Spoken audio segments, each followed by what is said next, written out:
ቃና እንደ እግዚአብሔር ያለ ማንም የለምና እንደ አማኑኤል ያለ ማንም የለምና እልል በሉ ቁሙ ለምስጋና አመስግኑ ቁሙ ለምስጋና ለእግዚአብሔር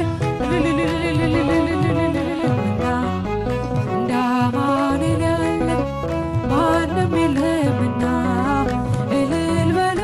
ቁሙ ለምስጋና አመስግኑ ቁሙ ለምስጋና